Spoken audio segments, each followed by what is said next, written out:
Hello good morning साथियों। आज की अगर बात करते हैं तो बड़ी सूचना है आपके लिए। अगर जो आप उत्तर प्रदेश से संबंधित है, क्योंकि आपको भी पता है 2022 में यूपी में चुनाव होने वाला है और जिसके अंतर्गत सरकार कहीं न कहीं नए नए चीजों का प्रयोग कर रही है। और उसी आधार पर अगर बात करते हैं तो अभी परसों ही आपके राज्य सरकार के वित्त मंत्री सुरेश खन्ना के द्वारा आपके उत्तर प्रदेश का एक अनुपूरक बजट भी पेश किया गया और इसी के माध्यम से सरकार ने एक नए अनाउंसमेंट की बात की है। ये अनाउंसमेंट क्या है, तो सरकार के द्वारा विशेषतः ये घोषित किया गया है कि 3 अलग अलग जो आपकी प्रतियोगी परीक्षाएं होती हैं, कॉम्पिटिटिव एग्जाम होते हैं, उसके अंतर्गत जो भी छात्र या फिर स्टूडेंट या फिर कंपटीटर शामिल होगा उसको कहीं न कहीं सरकार के द्वारा कुछ प्रमुख चीजें उपलब्ध कराई जाएंगी। और इनकी अगर बात करते हैं तो उनका स्वरूप कुछ इस तरीके से होगा, चाहे वो लैपटॉप होगा, चाहे वो आपका टैबलेट होगा। विशेषतः अब ये 3 प्रतियोगी परीक्षाएं होंगी कौन सी, तो ध्यान रखिएगा। हमारे यहाँ पे चूंकि आप भी जानते हैं कि 3 प्रकार की जो कंडीशन होती है आपके डिप्लोमा वगैरह की, जब आप पढ़ाई करते हैं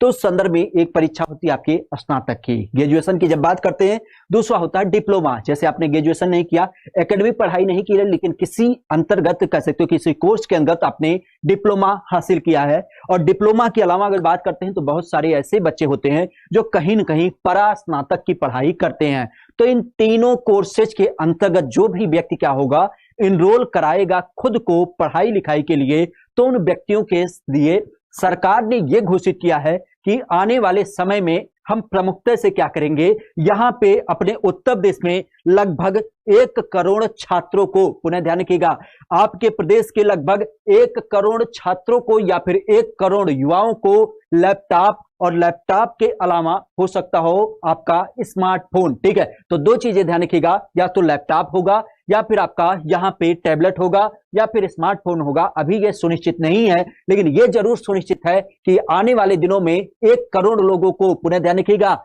हमारे प्रदेश की वर्तमान में जो जनसंख्या है 2011 के अनुरूप वो है 19,98,12,341। और इसके अलावा अगर बात करते हैं तो सरकार हमेशा कहती है कि आज के समय में उत्तर प्रदेश की जनसंख्या लगभग 23 करोड़ है और उस 23 करोड़ जनसंख्या के अंतर्गत एक बड़ा भाग 1 करोड़ लोगों को चाहे टैबलेट या फिर स्मार्टफोन कहीं न कहीं सरकार के द्वारा दिया जाएगा। और इसके लिए एक बड़ी व्यवस्था कर भी ली गई है। खास करके जब आपका अनुपूरक बजट पेश किया गया तो उस बजट के अंतर्गत 3000 करोड़ रुपए का एक कोष, चूंकि पैसे की जरूरत सबसे बड़ी होती है, और उस कंडीशन में 3000 करोड़ रुपए का यहां पे कोष भी गठित कर लिया गया है। एक बिंदु और यहीं पे सुनिश्चित कर लीजिएगा, क्योंकि आप भी जानते हैं अगर जो किसी भी प्रतियोगी परीक्षा के लिए आपका एग्जाम लगता है, जैसे आज के समय में पेट का पूरा माहौल चल रहा है, और पेट के लिए हालांकि सरकार ने बड़ी सुनिश्चित चीजें आपके लिए की है कि जैसे लड़कियों के लिए आपका होम डिस्ट्रिक्ट रखा है और लड़कों के लिए 1-2 जिले का अंतराल रखा है। लेकिन पुराने समय में क्या होता था कि आपके 5-10 जिले अंतर करके इवन 100-100 किलोमीटर दूर आपका एग्जाम भेज दिया जाता था सेंटर के रूप में, और उसी क्रम में आपका आने जाने का बड़ा हिस्सा खर्च के रूप में चला जाता था। अब यहां पे अगर बात करते हैं तो सरकार ने यह घोषित किया है कि जो भी अभ्यर्थी या फिर जो भी कंपटीटर किसी भी प्रकार की प्रतियोगी परीक्षा में अगर जो आता या जाता है तो उस कंडीशन में उसको आने और जाने का भत्ता भी सरकार के द्वारा दिया जाएगा। ध्यान रखिएगा, आपको पता ही होना चाहिए कि रेलवे एक ऐसी संस्थान है जिसमें अगर जो एग्जाम होता था तो आपके जो एससी और एसटी कम्युनिटी के लोग होते थे उनको रेलवे का पास मिलता था।